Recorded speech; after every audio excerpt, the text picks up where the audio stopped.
প্রতিষ্ঠার ১৭ বছর পেরিয়ে গেলেও বেগম রোকেয়া বিশ্ববিদ্যালয়ে কেন্দ্রীয় ছাত্র সংসদ নির্বাচন অনুষ্ঠিত হয়নি।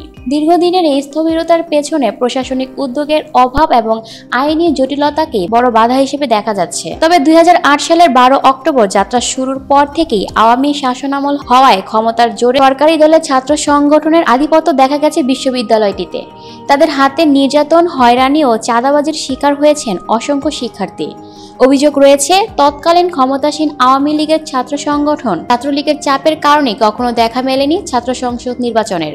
সম্প্রতি শিক্ষার্থী ছাত্র সংসদের জন্য প্রশাসনের কাছে জোর দাবি জানিয়েছেন, কিন্তু বিশ্ববিদ্যালয়ের আইনে ছাত্র সংসদের উল্লেখ না থাকায় অনেকটা জটিল হয়ে যাচ্ছে ছাত্র সংসদ নির্বাচন। বিশ্ববিদ্যালয়ের প্রশাসন আশ্বাস দিয়েছে আইন সংশোধন করে দ্রুত নির্বাচন দেবে তারা। জানা যায়, গত বছরের ১৬ জুলাই বৈষম্য বিরোধী ছাত্র আন্দোলনের সময় প্রতিষ্ঠানটির শিক্ষার্থী আবু সাইদকে হত্যা করা হয়, যার সঙ্গে পুলিশের পাশাপাশি ছাত্রলীগ নেতাকর্মীরাও জড়িত ছিল।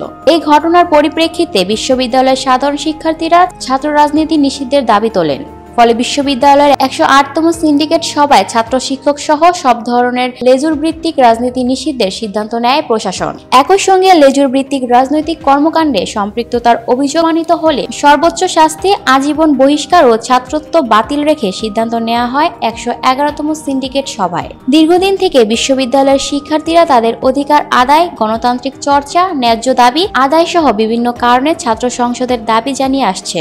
বিশেষ করে সম্প্রতি ঢাকা বিশ্ববিদ্যালয়, রাজশাহী বিশ্ববিদ্যালয় ও জাহাঙ্গীরনগর বিশ্ববিদ্যালয়ে ছাত্র সংসদ নির্বাচনের প্রক্রিয়া শুরুর খবরে বেরোবির শিক্ষার্থীদের মধ্যে নতুন করে প্রত্যাশার জন্ম দিয়েছে। ছাত্র সংসদ নির্বাচনের জন্য বিভিন্ন কর্মসূচি পালন করছেন শিক্ষার্থীরা। বিশ্ববিদ্যালয়ের বিভিন্ন রাস্তায় অঙ্কন, ব্যানার টাঙানো, লিফলেট বিতরণের মতো কর্মসূচি পালন করছেন তারা। এর আগে শিক্ষার্থীরা ছাত্র সংসদ নির্বাচনের জন্য প্রশাসনকে ৫ দিনের আলটিমেটাম দিয়েছিলেন। বিশ্ববিদ্যালয় সূত্র জানায়, ২০০৯ সালের ৮ এপ্রিল জাতীয় সংসদে পাশ হওয়া বেগম রোকেয়া বিশ্ববিদ্যালয় আইনে ছাত্র সংসদ নির্বাচনের কোনো বিধান রাখা হয়নি।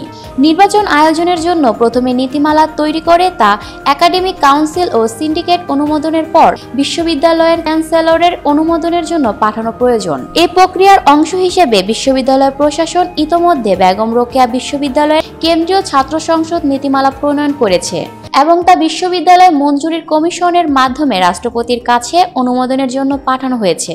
পাশাপাশি ভোটার তালিকা প্রস্তুত, স্বতন্ত্র ব্যাংক হিসাব খোলা এবং অন্যান্য প্রস্তুতিও গ্রহণ করা হয়েছে। অনুমোদন পেলেই ছাত্র সংসদ নির্বাচনের রোডম্যাপ ঘোষণা করা হবে বলে জানায় প্রশাসন। এ বিষয়ে অ্যাকাউন্টিং অ্যান্ড ইনফরমেশন সিস্টেমস বিভাগের শিক্ষার্থী আহমাদুল হক আলবির বলেন, ক্যাম্পাসের সহিংসতা, দখলদারিত্ব এবং ক্ষমতার অপব্যবহারের মতো ঘটনাগুলো শিক্ষার্থীদের মধ্যে ভীতি তৈরি করছে। ছাত্রলীগ ক্যাম্পাসগুলোতে আধিপত্য বিস্তার করতে বিরোধীদের দমন এবং ছাত্র সংসদ নির্বাচন বন্ধ করে রেখেছিল। ছাত্র সংসদ চালু থাকলে ক্যাম্পাসের ছাত্র সংগঠনগুলোর মধ্যে একটি ভারসাম্য তৈরি হতো, যা সহিংসতা কমাতে ভূমিকা পালন করত। তিনি অভিযোগ করে বলেন, বিশ্ববিদ্যালয় প্রশাসন দীর্ঘদিন থেকে আশ্বাস দিলেও ছাত্র সংসদ নিয়ে কার্যকর কোনো পদক্ষেপ নিতে পারেনি। এ সময় তিনি দ্রুত নির্বাচন আয়োজনের আহ্বান জানান। শিক্ষার্থী তানভীর হাসান দীপু বলেন, দেশের জন্য জাতীয় সংসদ যতটা গুরুত্বপূর্ণ, তেমনি একটি বিশ্ববিদ্যালয়ের জন্য ছাত্র সংসদও গুরুত্বপূর্ণ। শিক্ষার্থী SM আশিকুর রহমান বলেন, ৫ আগস্টের পর শিক্ষার্থীদের প্রাণের দাবি ছিল ছাত্র রাজনীতি নিষিদ্ধ এবং ছাত্র সংসদ নির্বাচন।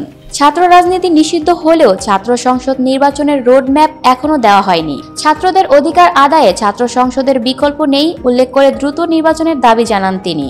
অন্যদিকে শিক্ষার্থী শামসুর রহমান সুমন বলেন, গণতান্ত্রিক চর্চা বজায় রাখতে এবং শিক্ষার্থীদের অধিকার আদায়ে ছাত্র সংসদের বিকল্প নেই। এ প্রসঙ্গে বেরোবির উপাচার্য প্রফেসর ডক্টর মোহাম্মদ শওকত আলী বলেন, ছাত্র সংসদের জন্য বিশ্ববিদ্যালয়ে কোনো আইন ছিল না, ফলে একটি কমিটি গঠন করে খসড়া আইন প্রণয়ন করা হয়েছে, যা ইতোমধ্যেই সিন্ডিকেট পাশ করা হয়েছে। সেটি এখন ইউজিসিতে আছে চূড়ান্ত অনুমোদনের অপেক্ষায়। তিনি আরো জানান, ছাত্র সংসদ নির্বাচনের প্রক্রিয়া আমরা শিক্ষার্থীদের দাবির আগে শুরু করেছি। আশা করি খুব শিগগিরই নীতিমালাটি অনুমোদন হবে এবং নির্বাচন আয়োজন সম্ভব হবে। Lucky Akter, people voice television, Dhaka.